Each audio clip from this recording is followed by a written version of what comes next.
1985 में जब मैं यहाँ आया तब ये इलाका सूखा और वीरान था। यहाँ के सब लोग जो जवान लोग थे वो रोजी रोटी की तलाश में शहरों में चले गए थे। जब मैंने यहाँ आके काम शुरू किया तो सेहत और शिक्षा का काम शुरू किया, दवाई और पढ़ाई। हमने 1985 में गोपालपुरा गांव में पानी भर का काम शुरू किया और शुरू के काम में थोड़ी दिक्कतें आई। गोपालपुरा में जब पहला तालाब बना तो सिंचाई विभाग ने कहा कि ये तालाब तो हमारे जैतपुर बांध के कैचमेंट एरिया में है, इसलिए आप नहीं बना सकते। हमने कहा कि भाई ये बादलों ने जो पानी हमें दिया है, हमारे खेत पर बरसाया है, तो खेत का पानी खेत में रोकने का हमें हक है, भगवान ने दिया है, ये हमारा अधिकार है। तो हम जिनकी ज़मीन पर ये पानी बरसाया है, हम सब मिलकर अपने इस पानी को रोक सकते हैं। फाइनली हम सब ने गोपालपुरा का काम, पानी का काम कर लिया और गोपालपुरा गांव पानीदार बन गया। तो जब गोपालपुरा गांव पानीदार बना तो उस काम को देखकर उस गांव के जितने भी रिश्तेदार थे उन सब ने अपने गांव में पानी का काम शुरू किया। तो एक तरह से जब एक गांव पानीदार होता है तो फिर दूसरे गांव भी उसी तरह के पानी के काम में लग जाते हैं। आज हजारों गांव में ये पानी का काम हो गया। 7 मरी हुई सूखी नदियाँ, अरवरी नदी, रूपारेल नदी, सरसा नदी, भगानी, जहाज वाली, रूपारेल, साबी और महेश्वरा, ये सब 7 नदियाँ अब शुद्ध सदा नीरा होकर बहती हैं। तो जब समाज बादल के दिए हुए पानी को रोककर सहेजने लगता है और उस पानी को अनुशासित होकर उपयोग करने लगता है तो वो समाज पानीदार बन जाता है। जंगलात विभाग ने हमारे खिलाफ बहुत सारे मुकदमे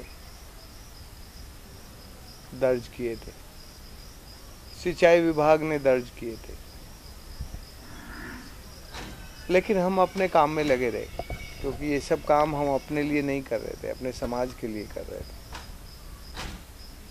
अपने इस सामाजिक काम में लगे रहने का परिणाम ये हुआ कि अब सरकार के बड़े से बड़े अधिकारी, महामहिम राष्ट्रपति स्वयं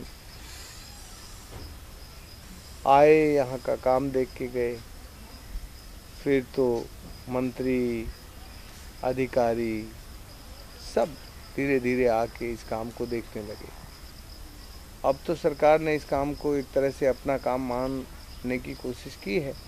ये बात ज़रूर है कि सरकार ने इस काम को अपने राज्य में, अपने राष्ट्र में जितना फैला सकते थे उतना फैलाने की कोशिश नहीं की, लेकिन इस काम में से मनरेगा जैसी योजना निकल आई। इस काम में से मनरेगा जैसा जो रोजगार का अधिनियम है, लेकिन वो अधिनियम पानी और मिट्टी बचाने का काम देने वाला अधिनियम है। इसलिए हमें ये लगता है कि ये जो पानी का काम राजस्थान के 19 जिलों में 8,600 वर्ग किलोमीटर में 10,000 से ज़्यादा जल संरचनाओं का निर्माण हमारे समाज ने तरुण भारत संघ के साथ मिलकर जो किया है, ये एक तरह से एक अद्भुत उदाहरण है। इस 21वीं शताब्दी में नदियाँ मर रही हैं, सूख रही हैं, लेकिन इस काम ने नदियों को पुनर्जीवित करने का काम किया है। जन सत्याग्रह 2012 ये हमारे दिल और दिमाग के बहुत करीब है। ज़मीन और जल दोनों एक दूसरे के साथ जुड़े हुए हैं। इसलिए जब किसी भी गरीब आदमी को ज़मीन मिल जाए और उसके पास जल ना हो तो ज़मीन से कुछ नहीं कर पाएगा। इसलिए ज़मीन तो मिले, ज़मीन का हक दिलाने का काम जो राजा जी कर रहे हैं, उस काम को, उस ज़मीन पर जो जल का काम है वो हम करवाएंगे। ये जो जन सत्याग्रह है, ये एक तरह से वंचितों को, दलितों को, पिछड़ों को और बेपानी लोगों को, जिनके जीवन से पानी खत्म हो गया है, ऐसे लोगों को ज़मीन दिलाकर उनकी जीविका पार्जन करने का, उनके जीवन का, उनके ज़मीन का हक दिलाने की कोशिश है।